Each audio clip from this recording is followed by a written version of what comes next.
Welcome to the Craftsman Online Podcast, the only 5-star rated Masonic podcast endorsed by the Grand Lodge of New York. Any opinions, thoughts, or viewpoints shared during this program are that of the individual and do not reflect the official position of any Grand Lodge, appendant, or concordant body from which that member may hail. I'm your host, Brother Michael Arce, co-founder of CraftsmanOnline.com. You've joined us for an episode on the drama of the Hiramic Legend, as the Hiramic Legend is among the oldest and the dearest myths of the human race. Our special guest this week is Right Worshipful Samuel Lloyd Kinsey, who's the chairman of the Custodians of the Work Committee for the Grand Lodge of New York. And he joins us to talk about the deeper meaning, some of the history and interpretations of the Hiramic drama. Welcome to the Craftsman Online Podcast, Brother Kinsey. Fantastic. Happy to be here. I'm sure you get asked this question a lot because the term custodian of the work might put a different image in the mind. And I'm sure sometimes it may feel like the role that you have is that of a custodian. But what is it that you do for the Grand Lodge of New York? Think a little bit about the meaning of the word custodian, right? Which certainly can apply to the guy with the broom and the polishing rag that went around to your elementary school, but can also describe somebody who, let's say, is a custodian of records.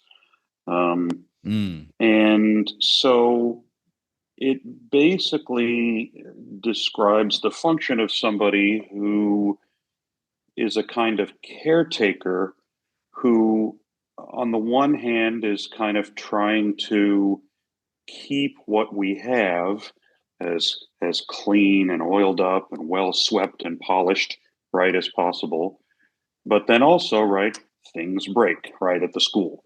Sometimes you have to get a new water fountain. And I think in the case of the Masonic work, sometimes society changes and there are maybe parts of the Masonic work that mean things at one time or that suited a certain kind of culture that's not the culture we have today. A really easy example of that is the fact that, the middle chamber lecture used to be 45 or 50 minutes long. I mean, it was this huge lecture. There were, first of all, these sort of semi-professional Masonic lecturers who went around. Now we're talking about the 1800s here. Also, listening to long speeches was kind of a popular form of entertainment. That changed, right? Radio and TV came along, and the world wars happened, and we had the Depression, and it was no longer viable for brothers to make a living going around doing the middle chamber lecture, and so lodges had to do those things for themselves, and as a result, we made the lecture shorter. You're the best guest to have on the podcast to ask and have answered questions on our ritual. And we're happy to also have you on our website at craftsmanonline.com. We've created the Custodians Corner where you can pose questions that you have about Masonic ritual and have them answered. I know the Custodians of the Work is one of the most admired positions in our Grand Lodge because ritual is so significant and meaningful. It's what makes Freemasonry Masonry. So as we've discussed, as you've kind of outlined and gotten into that, we have the plays and we have the ritual. I've always wondered this myself, where our Masonic ritual really feels like two halves to a completely different football game. In the first half, where you have the obligation and what really does feel like a ritual, and then in the second half, especially when we get to the Hiramic Legend, that does feel like you're watching a play, be it dinner theater or an off-Broadway show. How did that come about? If we really look at, and that's a perfect analysis of sort of how our rituals work, they all do have a fairly similar first section. The funny clothes walking around blindfolded sections, if you will. And those are really the oldest parts of the degree, right? I mean, if you look at the historical record that we have of what Freemasons were doing in, let's say, Scotland in the late 17th century, the ceremonies were very brief, but they did have the walking around and, so there's a fundamental similarity there. And then as the transition over to speculative masonry happened, right, there over the course of the 18th century, there was this huge expansion of the Masonic ritual. And that's where we get all of that second half stuff, which I like to describe as sort of elucidating lectures and demonstrations. And that's actually really where most of the symbolic material of the degrees is found, is in the stuff that comes after the first section. And you certainly can look at the volume that they have of symbolic material in the 3 degrees, and there's a huge amount of it in the first degree, and a lesser amount of it in the second degree, and an even lesser amount of it in the third degree, which really effectively reflects the age of those degrees. And all of those things got added in and then got changed over time due to changes in Masonic practice, changes in society. There certainly came to be a time when it was very popular to add moral instruction to pre-existing elements of the ritual, for example. As someone who has the role of caretaker for our ritual today, we're talking in modern times. You're in our Grand Lodge building in 2023. What resources do you have when it comes to looking back at some of the older text or versions of our ritual at your disposal? We have the Livingston Masonic Library, which is really the greatest Masonic library in the United States, certainly. And so we can go back and, at least for the 20th century, we can see official monitors, and we can see what the state of the work was from that. Now, it wasn't until 1960 that the Grand Lodge actually published its own comprehensive cipher book like we have today. Prior to that, all the cipher stuff was mouth to ear, but the exoteric work, right, the stuff that's written in plain text, was in monitors. And so we can see that stuff changing over the years.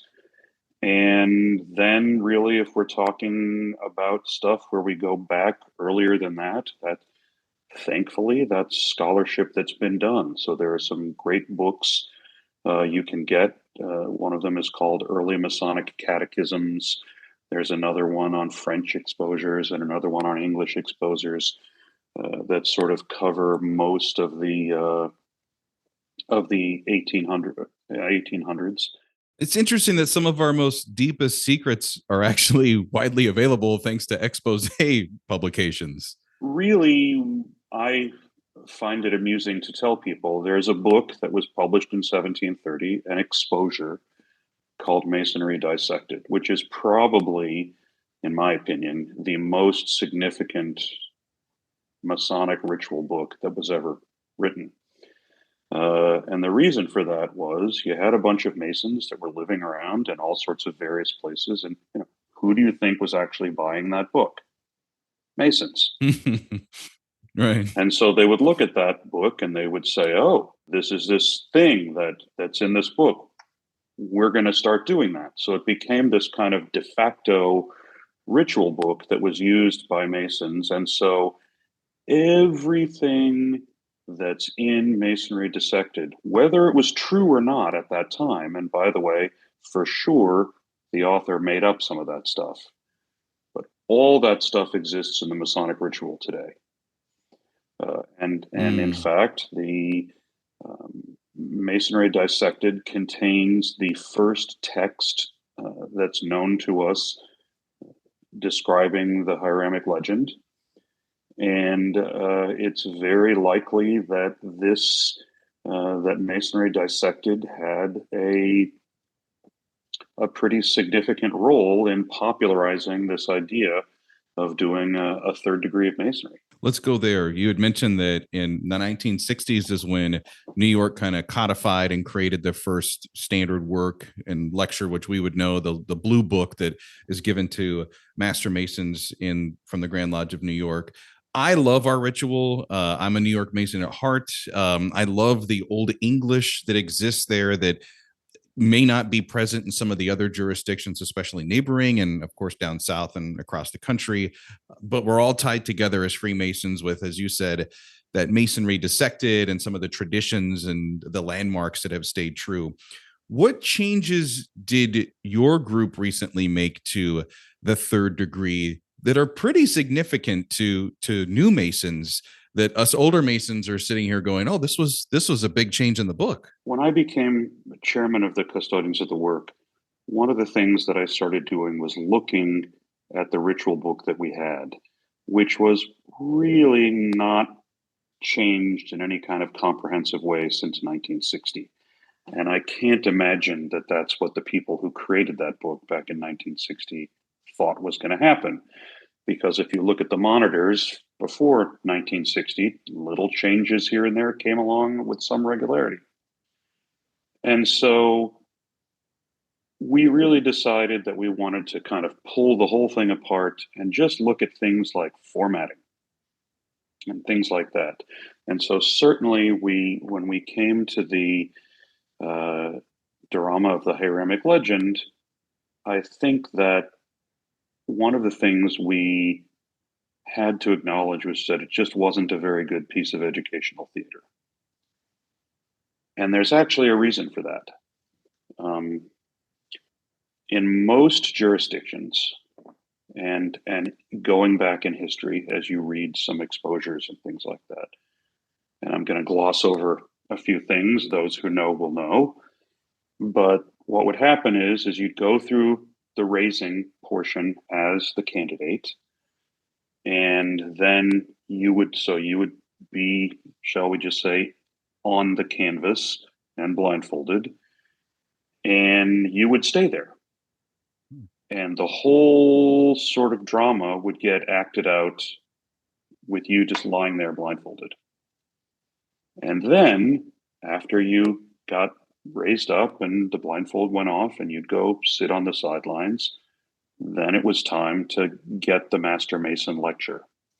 And what the Master Mason lecture did is retold everything that happens in the Hiramic Legend, right? So you didn't really know what was going on because you were lying on the floor. We're going to tell it to you again. Doing the Hiramic Legend as a little play inside the lodge room was never really for the candidates, right? Historically. Because what are they going to get out of it? They're lying on the floor listening to people shuffle around. This was for the amusement and I'm not saying like frivolous, but it was They literally just this was needed a for body. the brothers Is that what you're already saying knew what the for Hiramic the Legend degree was. to take place.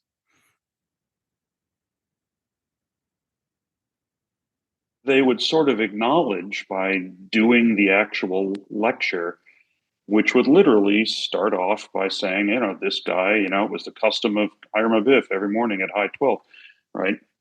That whole literally, it would be like watching an episode of Friends. Only you're not watching an episode of Friends. You're actually blindfolded while there's an episode of Friends playing. And then you take the blindfold off and somebody tells you everything that happened in that TV show. Right. And that, by the way, is how the majority, as far as I know, that's what every other Grand Lodge in America does. They still have that, what would be considered the long form historical lecture. We have a little bit of an interesting history with that, which was that in 1920, the Custodians of the Work said, hey, a lot of the times lodges are conferring the degree on more than one person, and we haven't really said anything about what's supposed to happen to all those guys. And different grand jurisdictions, by the way, have done different things. If you go to a third degree at the Most Worshipful Prince Hall Grand Lodge of New York, and they're raising 5 guys, they'll have a pile of 5 guys lying on the floor for the whole drama. So sometime in the 20s, the custodians said, we're going to create this short form raising, which is what we do today. And so if you're doing 5 guys, the first 4 get the short form raising and they go sit over on the sideline. And then the last guy has to be the poor sap who has to lie on the floor blindfolded and have no idea what's going on. So in 1988, the Custodians said, why don't we just have everybody raised in short form? That way they can all see the drama.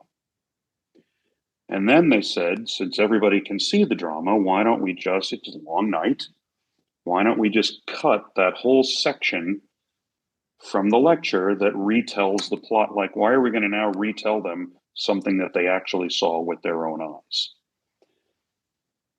The issue with that is that because the way that the drama existed and because it was really mostly for the enjoyment of people that already knew what the plot of the Hiramic Legend was, there were a lot of gaps and things like that that they didn't understand, right?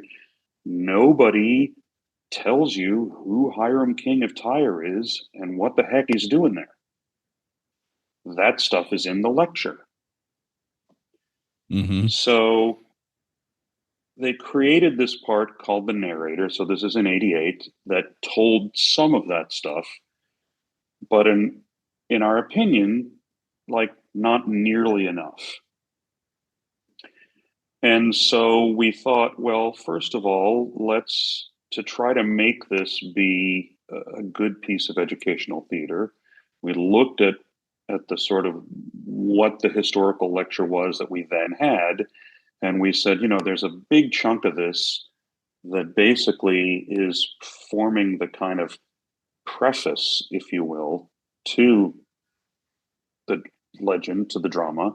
Why don't we just take that and put that at the beginning of the drama so that, by the way, it tells who Hiram King of Tyre is and what the heck he's doing there? Wouldn't that be nice for everyone to know? And so then as we were looking through it, we just, there are lots of parts in there where somebody says something pretty long, right? And then somebody walks around and says the exact same thing to somebody else, saying, oh, I heard this guy say this thing. Well, those were usually not exactly the same also because, we're not talking about professional actors. So we thought, how can we minimize that amount of stuff and just try to add context, try to then weave in some extra narrative material because, right, one of the other issues with the drama as we had been doing it was that there were long sections where guys were just walking around and nobody was saying anything. Dead air, right? And that's boring to have dead air. So we thought, well, while these guys are walking around, why don't we have the narrator helping to set the next scene or describing what it is that these guys are doing as they walk around? And by the way, maybe that'll be helpful to those guys in terms of informing them where they're supposed to go and what they're supposed to do. Right. And so, that's really what we did. And so, we were lucky enough to have, I've performed opera for, 30 years. And we had another guy who was on the Custodians at that time, who's since passed away, but who had a lot of theatrical knowledge. And so we were able to, sort of look at it and say, how can we improve this play? It's almost like two playwrights getting together and saying, okay, we got a pretty good script here, but how can we tell a better story?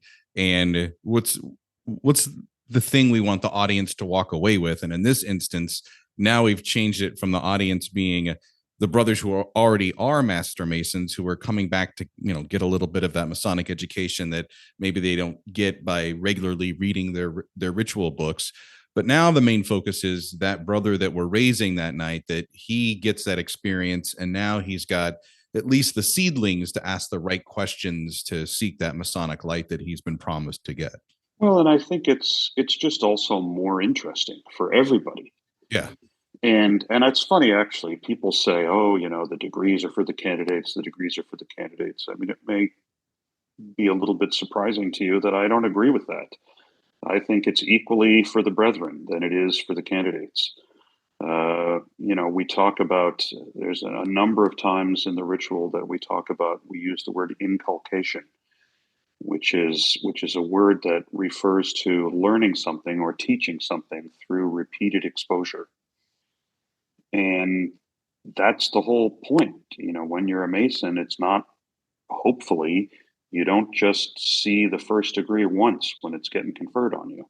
You go back, you go back, you go back, because somebody's going to say something in a different way, or you're going to be in different life circumstances. And these things will then, these ideas, you'll start thinking about stuff, and the meaning of the work will become inculcated in you.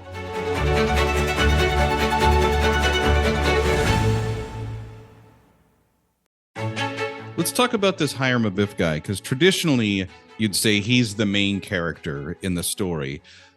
I think that that's debatable when you really get to the esoteric level and you're like, really, who was it? So we'll just refer to him as kind of our protagonist, our good guy, for lack of a better term. We've had guys that have come on and they've gone way up to that 30,000 foot up in the clouds talking about Hiram and who he represents and the allegory. But as the custodian, as the chairman of the Custodians of the Work, and just as a Masonic brother, what is your interpretation of Hiram? Who is this guy? Well, I mean, first of all, I don't want to make anybody mad. One of the great things about Masonry is speculation, right? Which makes it possible for us to sort of conjure things out of the ritual that we have, right? I actually have a paper that I wrote about called The 3 Levels of Masonic Meaning. Level 1, this is what the ritual actually says. Level 2 is factual knowledge that you can get, which is almost infinite, right? I mean, it could literally be, what was the political situation when this came about?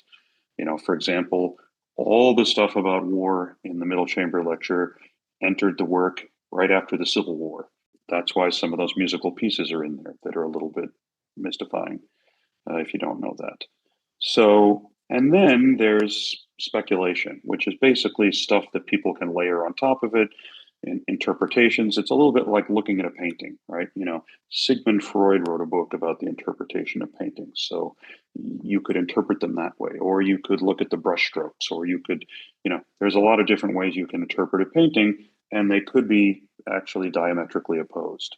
The problem is that a lot of Masons, right, they go up to all these things and they like to tell people this is how it is, or that these are things that were deliberately put in there.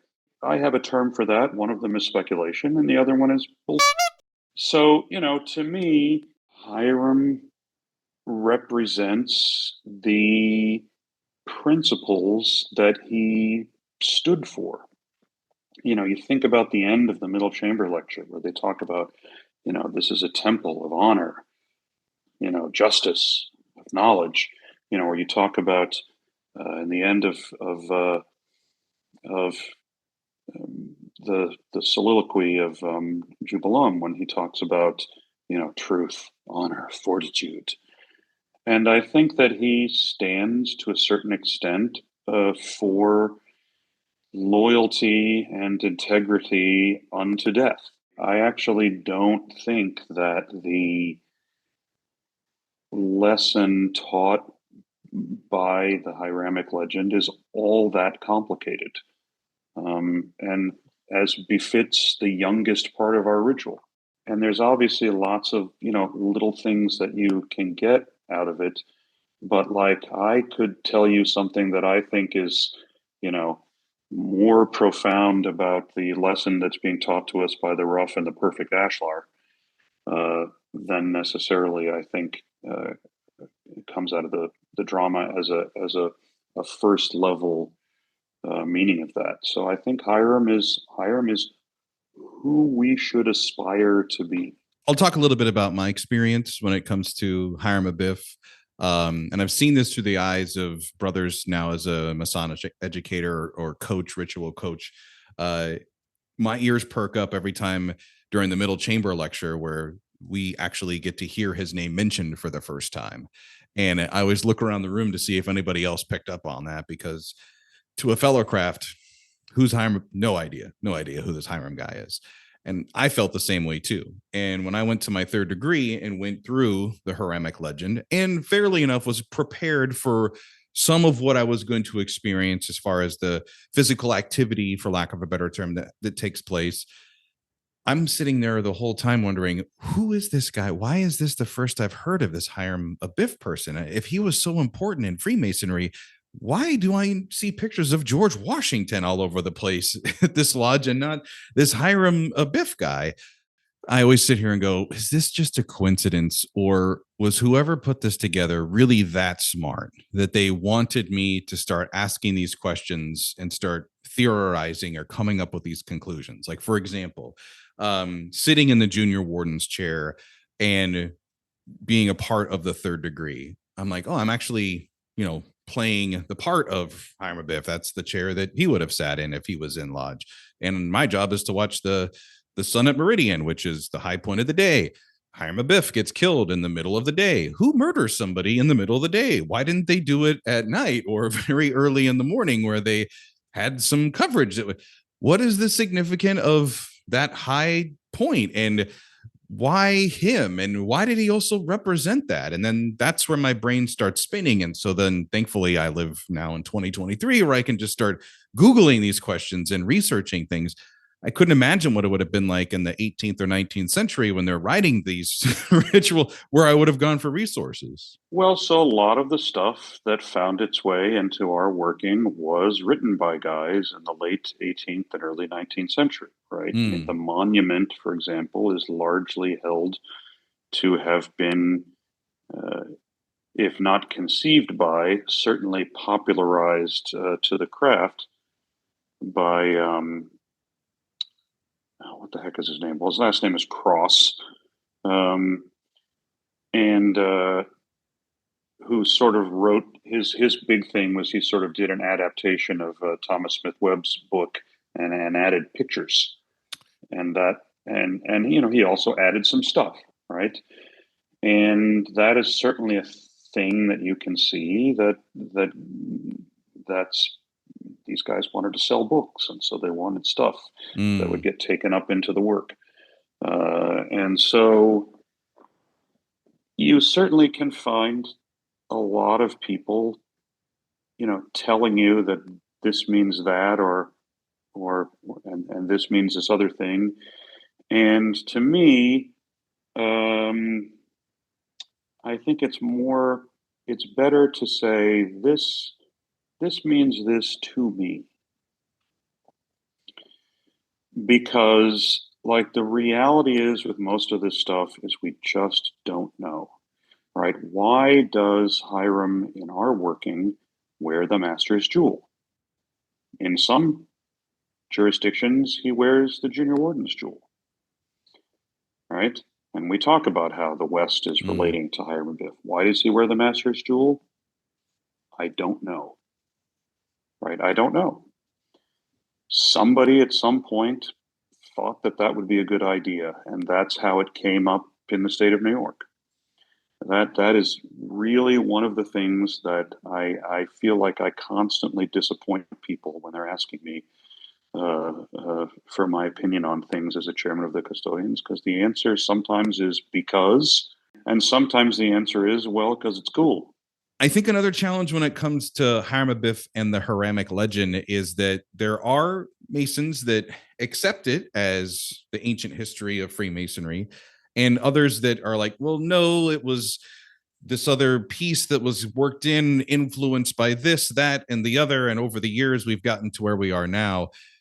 How do you feel as this would be perhaps the biggest challenge for a lodge when it comes to explaining the tragedy of Hiram Abiff and the Hiramic Legend to a newly raised brother? One of the things that we all need to understand, to the best of knowledge, right? The opinions that I have read that I have found the most credible is that Freemasonry was sort of handed down from Scottish stonemasons, and it sort of then became popular as it went down into England, and there was the transition into speculative masonry. And certainly, if you look at a lot of those early exposures and manuscripts, right? Sometimes, you can be lucky enough to like find in the back of somebody's sock drawer something that an actual Mason like wrote as a manuscript to like help himself remember it. And you can put all of these disparate things together to try to form a decent enough picture as to like what was being done at a certain time in history in our Masonic tradition. And I think that like the whole King Solomon's Temple thing didn't really come in until, somewhat later on. And I think that we're sort of using these elements that come from the biblical narrative. And by the way, we're talking fundamentally about language that comes from the King James Version, which is what people had over there at the time that a lot of this stuff was coming out. One of the things you sort of have to tell somebody is no. Freemasons, as we understand it, there's no lineage that goes back to the people that were actually the builders at King Solomon's Temple. The King James translation, I think it's also in the Geneva translation, and those are the only ones that use the word middle chamber. And what it's actually describing is a kind of three-tiered warehouse. It certainly was not, as we imagine it, this room that could hold 70,000 fellow crafts. None of those structures as they're described in the Bible could even hold a fraction of that many people. So you sort of have to understand that it's like this was a book that everybody knew at that time.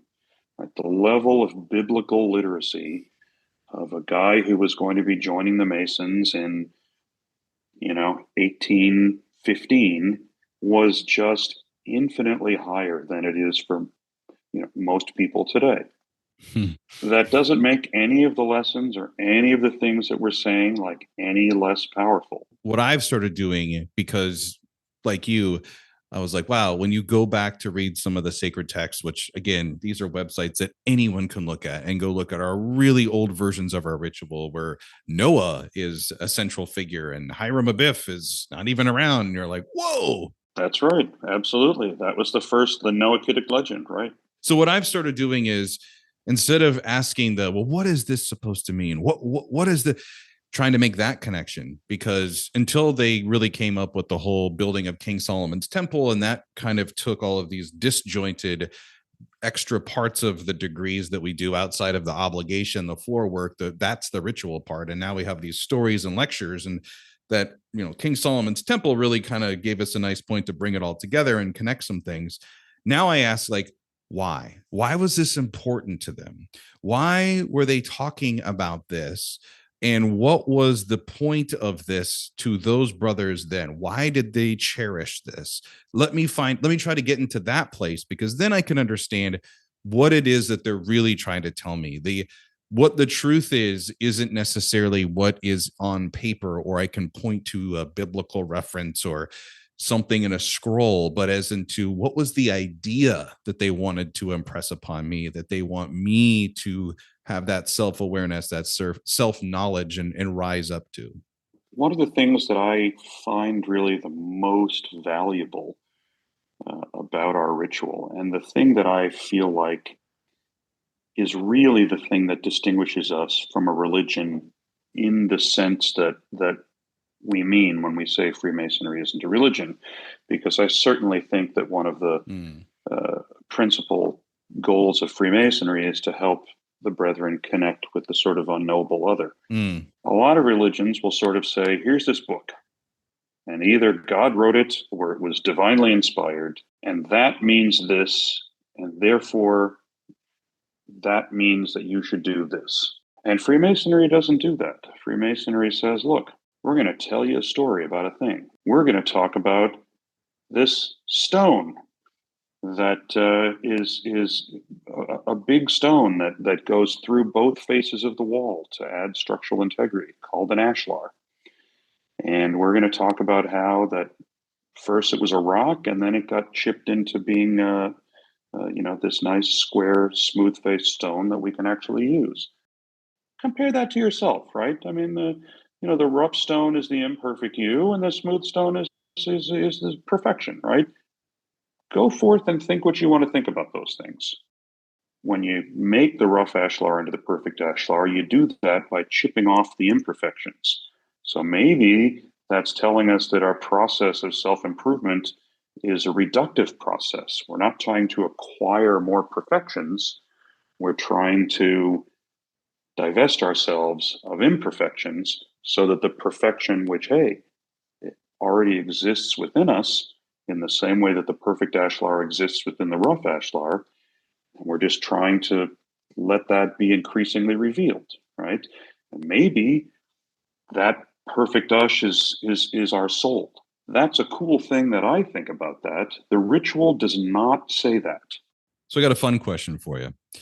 If you could hop in Doc Brown's time machine, travel back anywhere in history where any of these passages or any of these authors were putting these thoughts on paper for us to read, who would you want to go visit? Like, for example, for me, I would love to travel back in time, and whoever wrote the whole passage about our minds as living stones, I'd like to meet that dude, high five him, give him a big hug, because that to me was beautiful that came from someone's inspiration, got on paper, and now I'm saying it years later.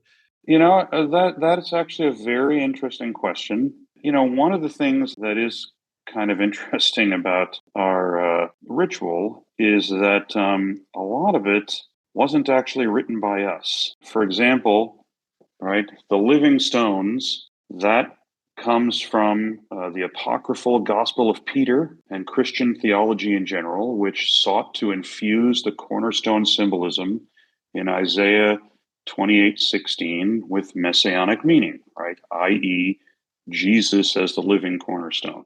Spiritual building alludes to the Christian church and derives from Paul's epistle to the Ephesians. And the house not made with hands comes from Paul's second epistle to the Corinthians. In a sense, you'd really have to go very far back to meet the guy who wrote that stuff. Or I could just meet the guy that brought those thoughts together. That would work. Well, and so, that then becomes an interesting question. Sometimes it'll turn out that this is something that Webb put in. Sometimes it goes all the way back, to some of these early catechisms, and it's hard to know where it came from. And it's funny, like, for example, in the old long form version of the liberal arts and sciences, which talks, grammar is like a whole paragraph instead of a sentence. And I was able to find out where that came from, which it was just completely lifted wholesale from the preface to an English language book of Spanish grammar that was published in the late 1700s. And that's true of every single one of those things. And there's a great paper also by this guy, I think it's by Alex Horn, that looks at the architecture lecture, right, which was written by William Preston. And he actually found all of the source books. And there's kind of like a chart that he makes in this paper that shows he lifted this sentence from this book, and this sentence from this book, and this sentence from this book. And that's how he put it. Yeah, some changes in there. But that's how he put it all together. Beautiful setup for our last question, because I want to be respectful of your time. You've joined us. I mean, I knew that we were going to have an extended podcast episode with you, and trust me, this has been one of my favorites already for the year. How do you see our ritual evolving now as we look to the future, and modern men are going to want to leave their mark on what Freemasonry meant during our time here? The sort of 18th century was really when there was this great flowering of, and then at least in the United States and in New York, the story really of the 19th century was standardization. It's unclear to me that there are a lot of things that need to be done to make things different. I mean, for example, again, if we look at the middle chamber lecture, through geometry, we may curiously trace nature through, right? So what we're talking about there is basically Newtonian physics and Cartesian or whatever geometry. So we say, from a point to a line to a superficies to a solid, right? And that really was kind of the way to understand the universe at that time, right? Everything could kind of come down to Newtonian physics. Now we have Einsteinian physics and Riemannian geometry. Hey, we could say from a point to a line to a superficies to cube to an n-dimensional, hedron in Riemannian space, right? And, we're not going to do that. One of the other things that I always have found amusing is that in the second degree lecture, when we talk about how, well, as Josephus informs us, it did not rain except during well, it's very clear that he was talking about the second temple and not the first temple. So that's just completely wrong. Look, a lot of jurisdictions have taken that out. I think that's exactly why we should keep it in. It may be that at some point in the future, a lot of this stuff is, VR is going to become such a thing that we're not going to feel the need to do these things in person. That was certainly a possibility that was raised. Who knows what the future is going to bring? It may be that something like, doing some of this stuff virtually may come up because that just may be where society is gone. And, I hope I'm not going to be one of those guys saying absolutely not. That's not the way we always did it. This has been the Craftsman Online Podcast. Big thanks to my guest this week for joining us, Brother Samuel Lloyd Kinsey, Chairman of the Committee of the Custodians of the Work for the Grand Lodge of New York. Thank you so much for coming on this week. Thank you for having me and allowing me to bloviate. It's one of my favorite pastimes. I'm gonna have to write that. That's a new one. Work that into the ritual. Yeah. If you've enjoyed this episode and you want us to bloviate some more, you can just tell Alexa or Siri to play the Craftsman Online Podcast. We're available on all streaming platforms with new episodes every Monday morning. Until next time, let peace and harmony prevail.